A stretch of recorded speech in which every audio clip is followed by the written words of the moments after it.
Bueno, acá seguimos con lo que estamos viendo, ya que se puede expresar un vector en cualquiera de las tres formas vistas. Las más directas son la forma de par ordenado y versorial.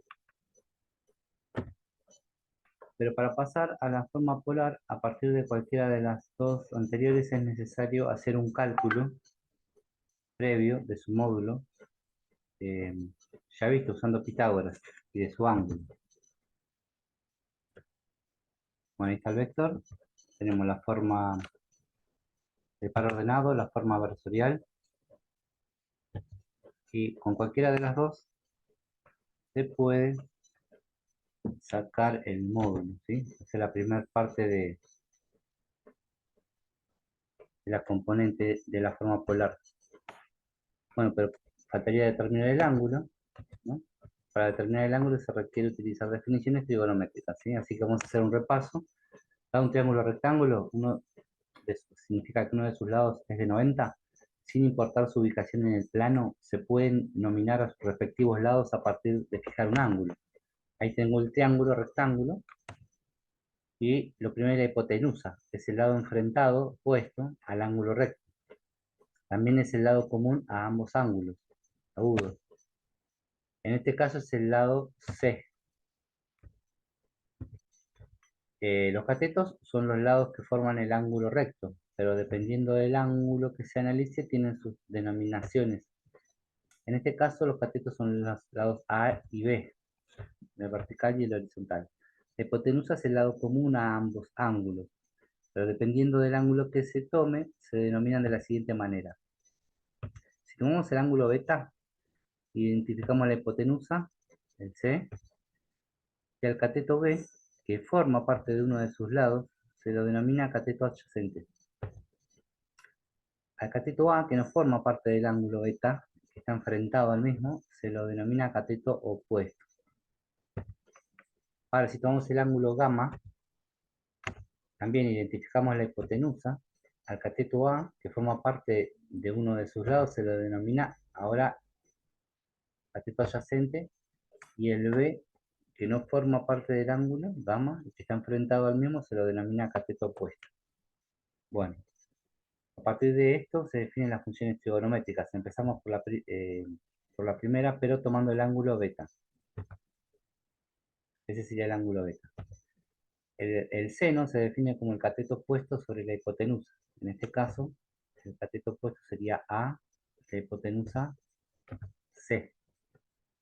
Después se define el coseno del ángulo. En este caso beta es su cateto adyacente sobre la hipotenusa. Entonces sería el coseno de beta B sobre C. Y se define tangente de beta como el cateto opuesto sobre el cateto adyacente. De beta sería entonces A sobre B. Ahora, vamos a tomar el ángulo gamma.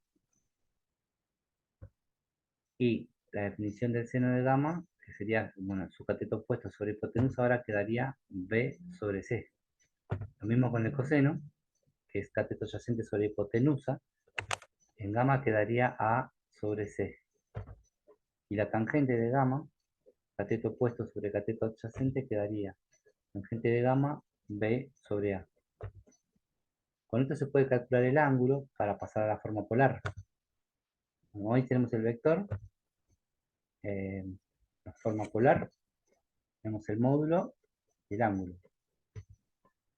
En general, dado un vector en sus formas versorial o de par ordenado, o sea, cualquiera de esas dos, voy a utilizar la fórmula de la tangente. ¿Por qué? Porque aparecen los datos directos que son los catetos, tanto el opuesto como el adyacente. En este caso, el opuesto sería, ustedes ven la componente en I, que es la misma longitud que está acá, es la que está trasladada acá. Pero mirándolo desde el triángulo sería el cateto opuesto al ángulo. El cateto adyacente sería la componente en X, que tanto en las dos formas lo tenemos como dato. Bueno, pero tenemos que despejar la ecuación porque nosotros lo que queremos es el ángulo, no la tangente. Entonces, si despejamos, ahí está. A partir de las componentes es arco tangente, yo lo escribí acá al costado, porque, o tangente a la menos 1, la función inversa de la tangente.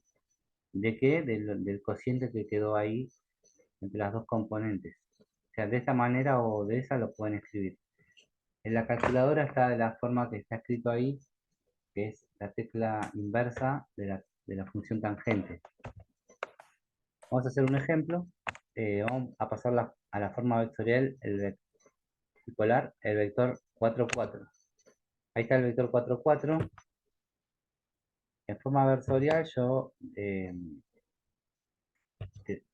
sea, el ángulo es así, yo lo quiero llevar a esa forma vectorial, solamente tengo que reemplazar la componente en X y la componente en Y.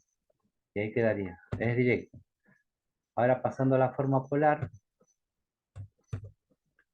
yo necesito el módulo y el ángulo, ¿sí?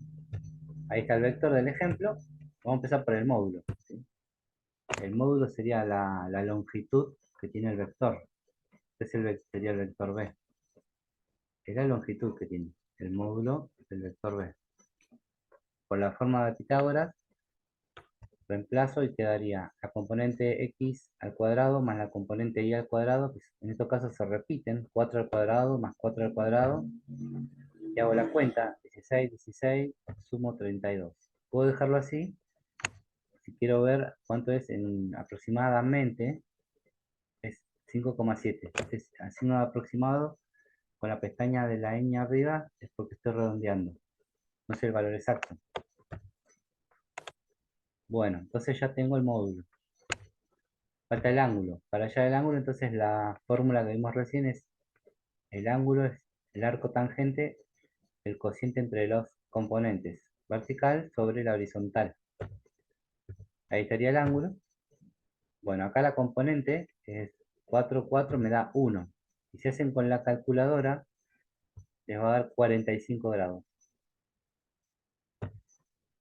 Por lo tanto, quedaría en forma polar raíz de 32 y 45 grados. Otro ejemplo, pero ahora vamos a pasar a la forma de par ordenado y versorial el vector que está en forma polar. Me da el módulo raíz de 3, perdón, 3 por raíz de 2 y el ángulo 135 grados. Como se ve en la figura, yo ya lo grafiqué. Forma de par ordenado. La forma de par ordenado, yo necesito saber las componentes en X y en Y. Y la forma versorial lo mismo, así que haciendo una sale la otra. En ambos casos es necesario saber las componentes a partir del módulo y del ángulo, que son los datos que tengo yo en la forma polar. Entonces vamos a hacer una aclaración previa, ¿sí? Antes de seguir con el ejercicio, que tiene que ver con trigonometría y todo eso. Un vector puede estar en cualquiera de los 4 cuadrantes del sistema de ejes cartesianos. O sea, estos se dividen así. Los ejes en 4 cuadrantes. El primer cuadrante podrá ser un vector que está ahí. La condición del ángulo es que esté entre 0 y 90 grados. Si cae en el segundo cuadrante, por ejemplo, ese vector, la condición es que el ángulo esté entre 90 y 180 grados, que sería el límite. Acuérdense acá, 180 grados. Acá 90.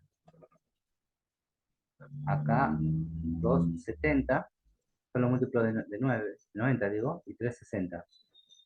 Y vuelve el ciclo. Si cae en el tercer cuadrante, por ejemplo, ese vector, la condición es que esté entre 180 y 270. Y si cae en el último cuadrante, en el cuarto cuadrante, porque el ángulo está entre 270 y 360 grados.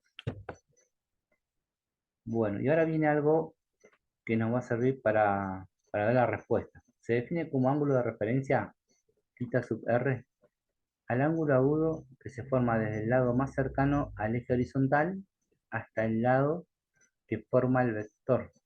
Lo analizaremos en cada cuadrante. En el primero, fíjense, este es el ángulo y coincide con el ángulo de referencia. ¿Por qué? Porque el eje horizontal es el eje positivo de las X. Ahora en el segundo cuadrante ya empieza a haber una fórmula para hallarlo. ¿Por qué? el ángulo ese es el original, y el de referencia ahora, el eje horizontal más cercano es el eje negativo de las X, o sea que sería ese. Y la fórmula, o la relación que hay entre el ángulo de referencia, θ sub r, y el ángulo original, que es θ, es que el ángulo θ es 180 menos, ya sacándole el ángulo de referencia. Si cae en el tercer cuadrante, que es el ángulo original, el ángulo de referencia ahora es porque el lado más cercano es el eje negativo de las X, el lado horizontal.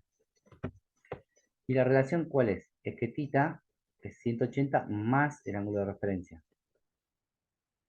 Si llega a caer en el cuarto cuadrante, ahí, ese sería el ángulo original, θ, y este es el ángulo de referencia. Ahora lo tengo que medir desde el eje horizontal más cercano, que es el eje positivo de las X. ¿Y qué relación hay entre esos dos ángulos? Que θ es como si fuese 360 grados, pero sacándole el ángulo de referencia.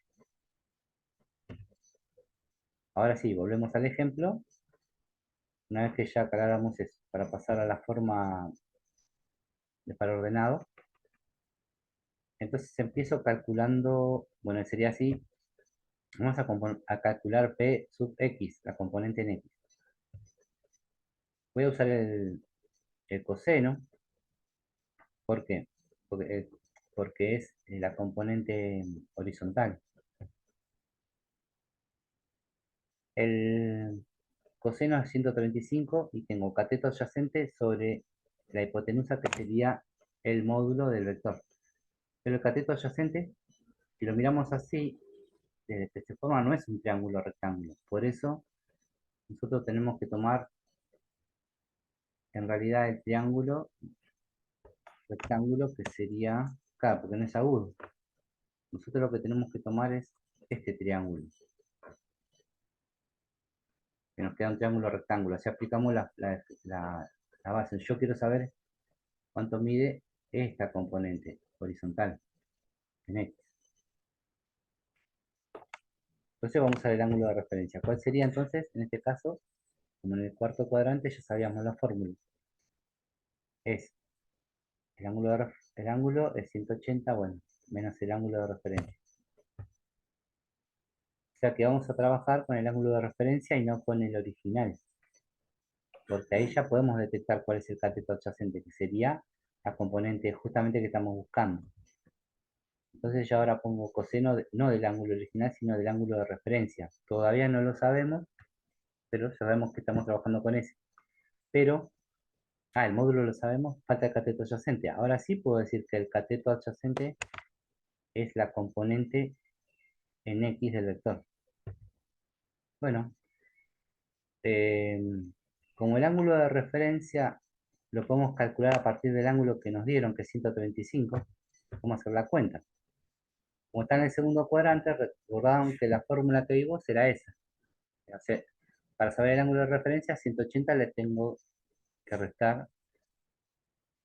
Bueno, acá lo tendría que despejar. Paso, el ángulo original es 135 y ahí despejo. Paso el ángulo de referencia para el otro lado y queda 180 menos 135, así que me está dando 45. Y ese es el ángulo con el que voy a calcular las componentes. O sea que volviendo al ejercicio, para el cálculo de componentes, yo tengo, esa era la fórmula que habíamos visto. Sabemos que el ángulo de referencia ahora es 45 y el módulo, un dato, 3 por raíz de 2, así que lo despejamos, pasa multiplicando y con la calculadora en la cuenta le va a dar exactamente 3. ¿Sí? Pero bueno, revuelta, como estamos tomando el ángulo de referencia, debemos recordar después al final que el signo del valor hallado depende del cuadrante, en este caso negativo, ¿sí? Ustedes ven ahí, cae del lado 3, pero negativo. Bueno, ahora seguimos con la componente ni, hacemos lo mismo, pero ahora aplicamos la función seno. De vuelta, tomamos nuevamente el ángulo de referencia para que nos quede el triángulo rectángulo y aplicar la definición trigonométrica. sería S, que para nosotros sería el mismo que está de este lado, acá, cateto opuesto. Por eso usamos seno. Entonces quedaría seno de, ya no del ángulo, sino de 45. Y el cateto opuesto sí sería la componente ni, y bueno, el módulo ya sabemos que es la hipotenusa. Lo mismo, hacemos la cuenta. Seno de 45 es la componente ni sobre el módulo, reemplazamos los valores, en este caso módulo, que es el dato, 3 raíz de 2, lo pasamos multiplicando, hacemos la cuenta y le va a dar exactamente 3. Y de vuelta a la aclaración, como estamos usando el ángulo de referencia, tenemos que ver que el signo, yo sé que vale 3, pero fíjense que en este caso coincide, porque están en el semieje positivo del eje Y. Bueno, teniendo en cuenta eso, si bien la calculadora con el ángulo de referencia me da el valor numérico, yo me tengo que fijar el signo, o sea que el vector, la componente en X no era 3, es menos 3, porque caía del lado negativo. En cambio la vertical coincidía. Para pasar a la forma versorial, lo único que tengo que hacer es reemplazar en la forma de formato versorial la componente X y la componente Y del vector. Quedaría menos 3 y versor más 3J versor. Bueno, ahora vamos a pasar a una pausa y pasamos al trabajo práctico, el ejercicio 4 del trabajo práctico.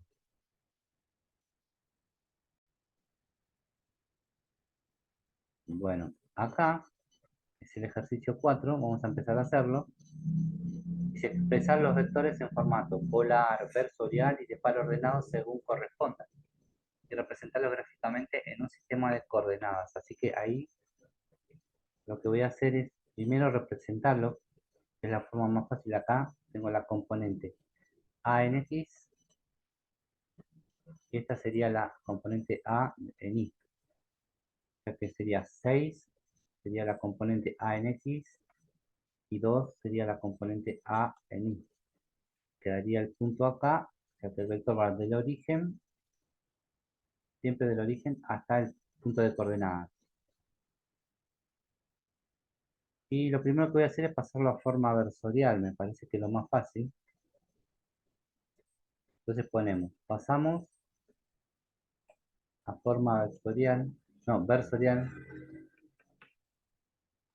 o sea que tenemos que ponerlo al vector A como la componente A en X versor Y más la componente en Y versor J. Por lo tanto, A quedaría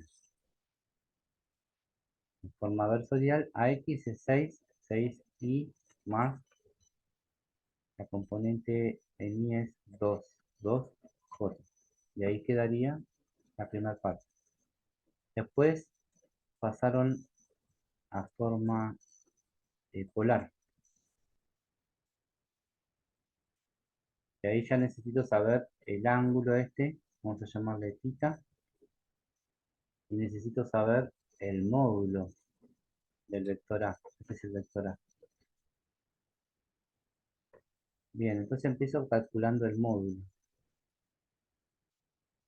Para calcular el módulo, uso la forma de Pitágoras, ya que sería el módulo de A es igual a la raíz cuadrada de la primer componente, o sea, la componente al cuadrado de A y de X, y la componente vertical al cuadrado, y ahí reemplazo. La componente horizontal o en X es 6 al cuadrado, y la vertical o en Y es 2 al cuadrado. Y ahí queda la cuenta, 6 por 6, 36, más 4, quedaría 40, raíz de 40. Y lo podemos expresar así. Ya tenemos el módulo, entonces ahora falta el ángulo. Para calcular el ángulo, ahora borro acá, porque no tenía más lugar.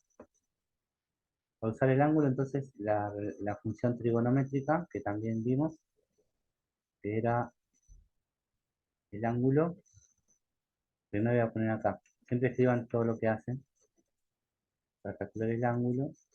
Es phi es el arco tangente o tangente a la -1 de la componente vertical sobre la componente horizontal. Y eso sería arco tangente o tangente a la -1 de la componente vertical 2 sobre 6. Y ahí pueden ya hacer uso de la calculadora científica, apretan Shift, la tecla de comando Shift, porque la calculadora tiene las teclas seno, coseno y tangente. Shift tangente, ahí estoy haciendo el arco tangente, entre paréntesis pongo 2 dividido 6. Cierro paréntesis, me da 18,4 aproximadamente. Yo voy a redondear y voy a decir que tiene 18 grados. Ustedes pueden ser más precisos. Bueno, ahí entonces como ya tengo el módulo, ya tengo la forma polar, entonces yo diría que A es igual a el módulo raíz de 40, ángulo 18 grados, que ahí es lo que nos dio la mayoría, lo hicimos bien ese, sacando algunos, primero estuvimos debatiendo y así, pero bueno, llegamos a este resultado que coincidimos todos. El B ahora está en forma polar. ¿Qué significa? Que yo acá tengo el módulo de B y tengo el ángulo. Entonces voy a hacer una gráfica aproximada, porque no tengo bien las componentes. Entonces, más o menos, vamos a suponer que son 30 grados por acá, así. Este sería el vector B. El módulo mide 20, y este sería el ángulo, que vale 30. Bueno, entonces pasamos a formato de par ordenado. O sea que lo que tenemos que hacer es poner B como la componente de X de B y la componente Y de B. ¿Que eso dónde se ve? Acá. Si yo proyecto, acá estaría la componente en X. Si proyecto acá, estaría la componente en Y.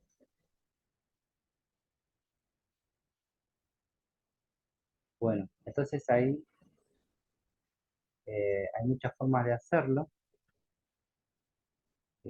Podríamos usar, por ejemplo, el ángulo.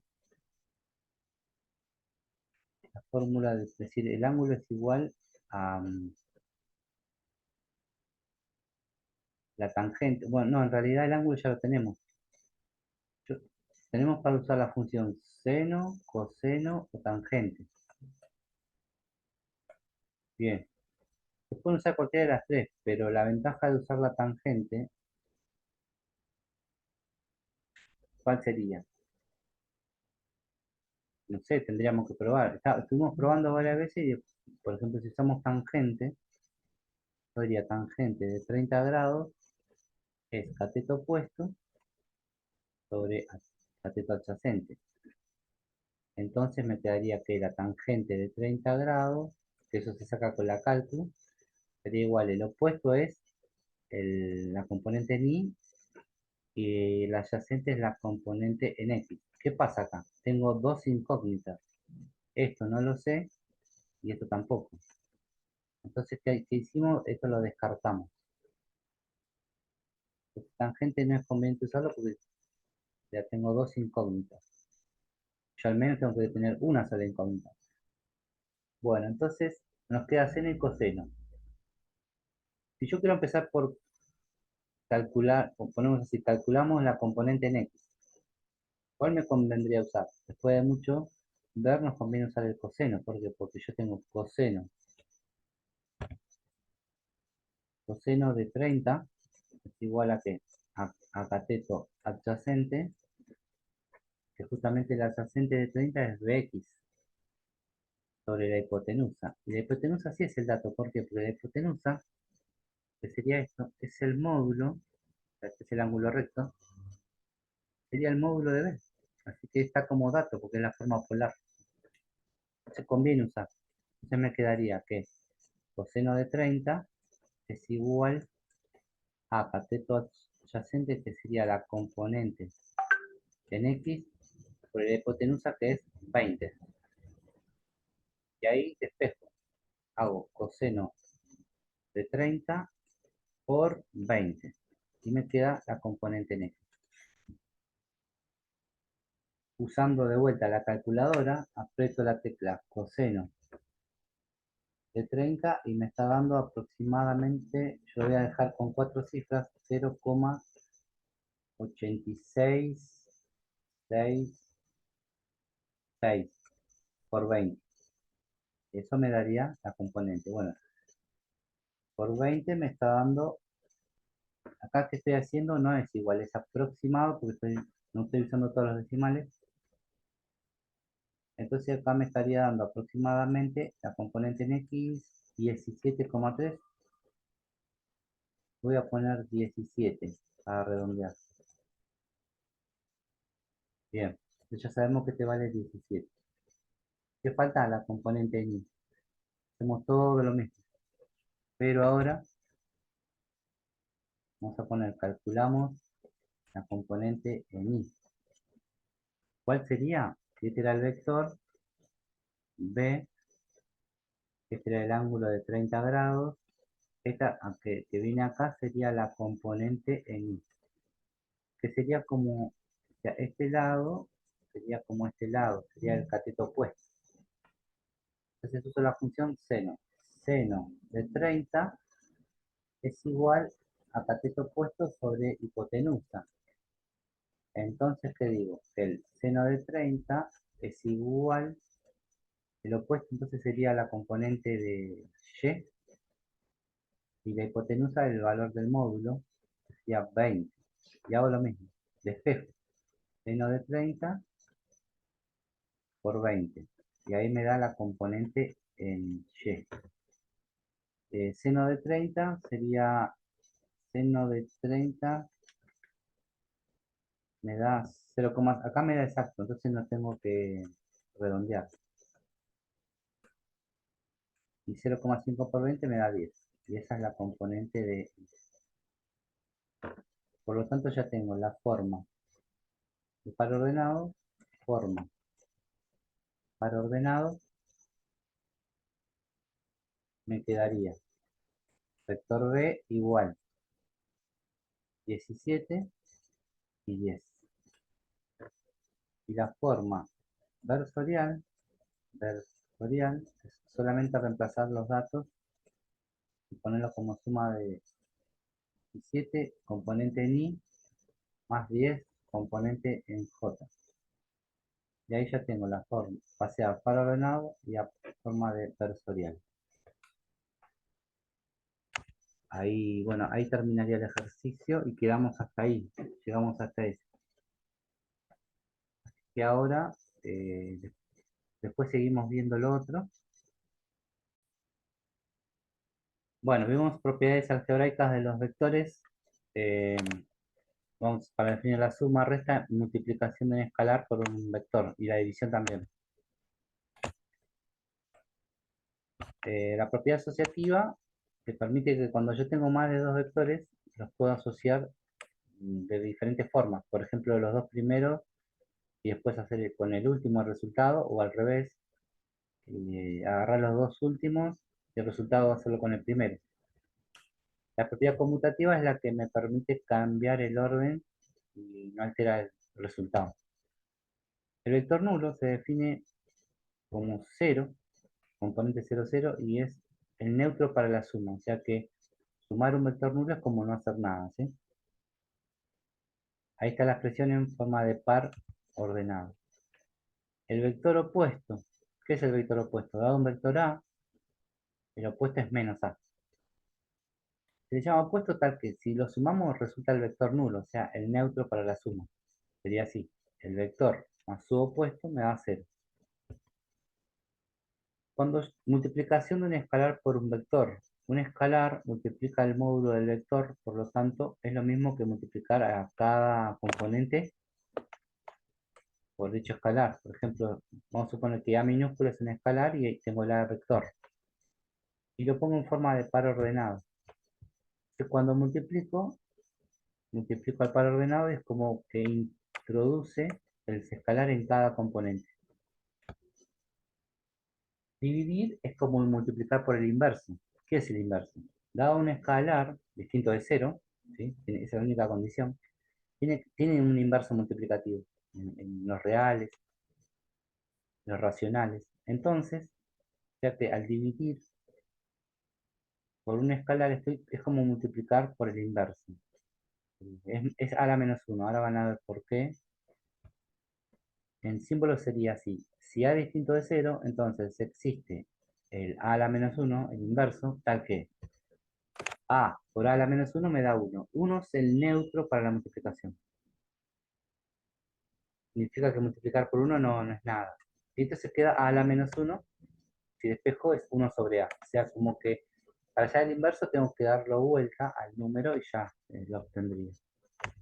Entonces, si yo tengo que dividir, usando el mismo ejemplo, un vector por un escalar, es lo mismo que multiplicarlo por el inverso.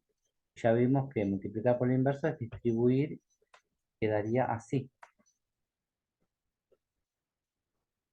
Bien.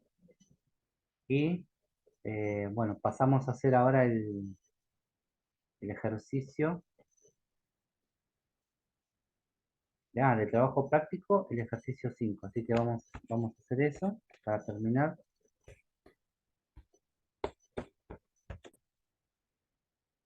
El ejercicio 5 es, dado esos vectores, A, B, C, D, yo acá anoté A, que era lo que daba el dato, y C, y los escalares 7, B, bueno, A igual 7, B igual 4, hallar. Entonces, pudimos hacer solamente el primero, A más C. Eh, Se puede hacer de las dos formas, por ejemplo, en formato, si esto yo lo tengo que pasar a formato versorial, quedaría A igual 6i más 2j, y este si lo tengo que pasar a forma de par ordenado, el C, quedaría menos 4 menos 2. Así que bueno, eh, si yo hago A más C, pero usando las componentes, A es 6,2 y C es menos 4 menos 2. ¿Qué se hacía? Por definición, sumamos componente a componente, como habíamos visto. Entonces quedaría la primer componente 6 más menos 4. Y la segunda componente sería 2 más menos 2.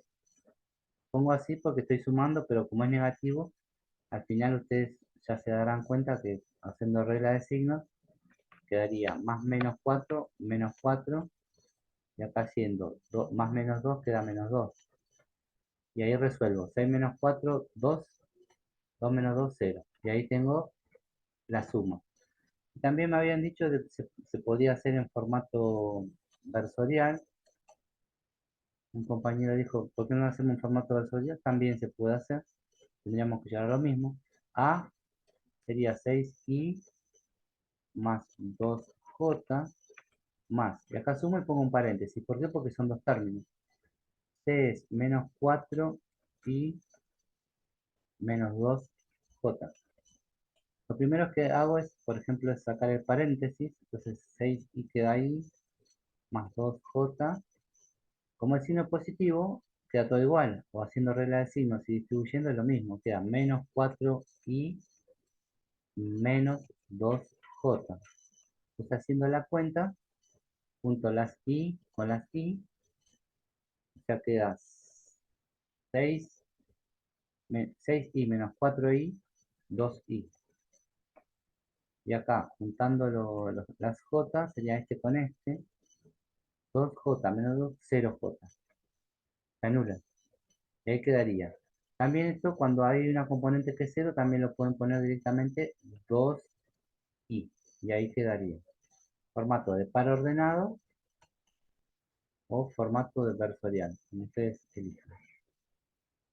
Bueno, la clase que viene continuamos haciendo los otros antes de empezar con el tema nuevo, ¿sí?